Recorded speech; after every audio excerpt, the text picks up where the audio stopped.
नमस्कार। आज के इस एक्सप्लेनर में हम एक ऐसे मुद्दे को डिकोड करने वाले हैं जिसका सीधा असर हम सबकी जेब पर पड़ रहा है, यानी महंगाई। हम अक्सर इसके बारे में सुनते हैं, लेकिन आज हम सिर्फ दावों पर नहीं बल्कि सीधे डेटा और फैक्ट्स पर बात करेंगे।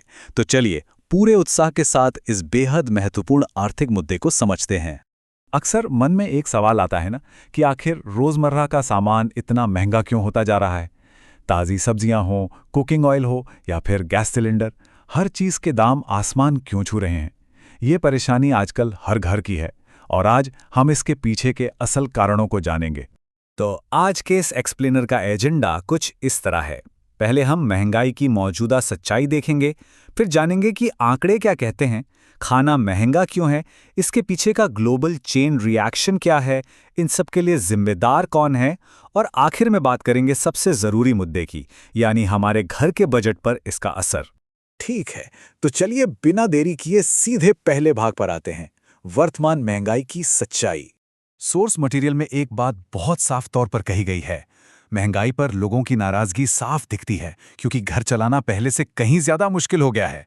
और सच कहें तो ये सिर्फ एक बयान नहीं है, बल्कि ये उस आर्थिक दबाव की बिल्कुल सटीक तस्वीर है जिसका सामना आजकल हर घर में हो रहा है। भाग 2, आंकड़े क्या कहते हैं। आइए अप्रैल 2026 के ठोस डेटा पर नजर डालते हैं। अब थोड़ा हार्ड डेटा देखते हैं।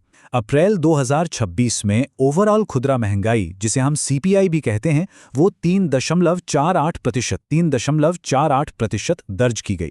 मतलब पूरे देश की अर्थव्यवस्था में औसतन कीमतों के बढ़ने की सामान्य दर यही थी। इसे हम अपना बेसलाइन मान के चल सकते हैं। लेकिन जो बात इस डेटा में सबसे ज्यादा चौंकाने वाली है वो है फूड इन्फ्लेशन, यानी खाने पीने की चीजों की महंगाई।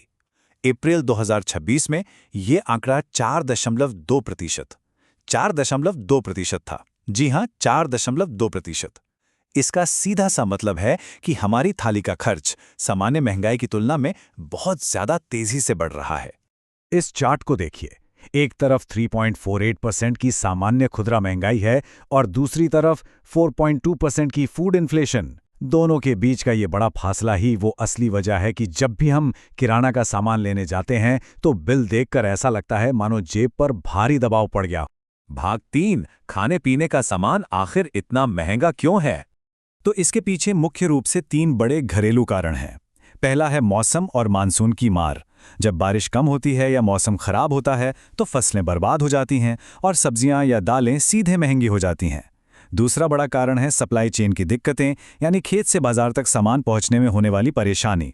और तीसरा, ट्रांसपोर्ट का बढ़ता खर्च। जब ट्रक और मालगाड़ी का खर्च बढ़ेगा तो जाहिर सी बात है उसका असर सीधे हमारे खाने के तेल और रोजमर्रा के सामान की कीमत पर ही तो पड़ेगा। भाग 4, द ग्लोबल चेन रिएक्शन, यानी वैश्विक असर। अब दिलचस्प बात यह है कि कहानी सिर्फ हमारे देश के अंदर की नहीं है। आइए देखते हैं कि दुनिया के दूसरे कोने में होने वाली घटना हमारे लोकल स्टोर तक कैसे पहुंचती है। ये एक चेन रिएक्शन की तरह है। स्टेप 1, दुनिया के किसी हिस्से में कोई युद्ध शुरू होता है। स्टेप 2, इसके कारण इंटरनेशनल मार्केट में कच्चे तेल यानी क्रूड ऑयल के दाम अचानक आसमान छूने लगते हैं। स्टेप 3, अब क्योंकि हम तेल आयात करते हैं तो देश में पेट्रोल डीजल महंगा हो जाता है, जिससे ट्रांसपोर्टेशन कॉस्ट बढ़ जाती है। और फाइनली स्टेप 4, इस महंगे ट्रांसपोर्टेशन की वजह से हमारे आसपास मिलने वाला लोकल सामान भी महंगा हो जाता है। और हाँ, एक और बहुत बड़ा इंटरनेशनल फैक्टर है जिसका जिक्र सोर्स मटेरियल में किया गया है। डॉलर के मुकाबले रुपए पर पड़ने वाला ग्लोबल दबाव। जब डॉलर मजबूत होता है और हमारी मुद्रा कमजोर पड़ती है तो हमें बाहर से सामान मंगाने के लिए ज्यादा पैसे चुकाने पड़ते हैं, और ये बढ़ा हुआ इंपोर्ट कॉस्ट आखिरकार महंगाई को और ऊपर धकेल देता है। भाग 5, इन सब के लिए जिम्मेदार कौन है। ये शायद सबसे ज्यादा पूछा जाने वाला सवाल है। अब इस पूरी बहस के 2 पहलू हैं। एक तरफ ये माना जाता है कि सरकार के हाथ में कई कंट्रोल होते हैं, जैसे टैक्स घटाना, बढ़ाना, सप्लाई को मैनेज करना या फिर रिजर्व स्टॉक को बाजार में उतारकर कीमतें काबू करना। लेकिन दूसरी तरफ कुछ बाहरी दबाव भी हैं जो पूरी तरह से किसी के कंट्रोल में नहीं है, जैसे ग्लोबल कच्चा तेल, दुनिया भर के युद्ध या फिर कमजोर मानसून। तो निष्कर्ष ये निकलता है कि महंगाई किसी एक वजह से नहीं आती, बल्कि ये इन आंतरिक नीतियों और बाहरी दबावों का एक बहुत ही जटिल मिश्रण है। और अब आते हैं हमारे आखिरी और सबसे अहम हिस्से पर, भाग 6, घरेलू बजट पर प्रभाव। अब बड़ा सवाल यह है कि इन भारी भरकम आंकड़ों का हमारी असल जिंदगी में क्या मतलब है। कुकिंग गैस या एलपीजी को ही ले लीजिए। सिलेंडर अब महीने दर महीने काफ़ी महंगे महसूस होने लगे हैं। वहीं अगर राशन की बात करें तो उसी 4.2% की फूड इन्फ्लेशन की वजह से महंगी सब्जियों और दालों ने किचन का बजट पूरी तरह से सिकोड़ कर रख दिया है। और इसका फाइनल रिजल्ट क्या होता है? हमारी सेविंग्स। कुल मिलाकर हर महीने जो पैसा बचाया जा सकता था, उसकी क्षमता लगातार कम होती जा रही है। पारिवारिक वित्तीय स्थिरता पर यह एक बहुत ही वास्तविक प्रहार है। तो इस पूरे डेटा एनालिसिस से एक बात बिल्कुल शीशे की तरह साफ हो जाती है। सोर्स मटेरियल के अनुसार इस वक्त अर्थव्यवस्था पर महंगाई का सबसे बड़ा दबाव दो ही चीजों से आ रहा है। पहला, फूड प्राइसेस यानी खाने पीने की कीमतें, और दूसरा एनर्जी कॉस्ट यानी ईंधन और ऊर्जा की लागत। यही वो धुरी है जिसके इर्द गिर्द आज की महंगाई घूम रही है। इसी के साथ हम आज के इस एक्सप्लेनर के आखिरी में पहुंच गए हैं। लेकिन जाने से पहले हम सबके सोचने के लिए एक बहुत ही जरूरी सवाल है। स्थानीय शहरों और आम घरों के बजट पर सबसे ज्यादा भारी क्या पड़ रहा है?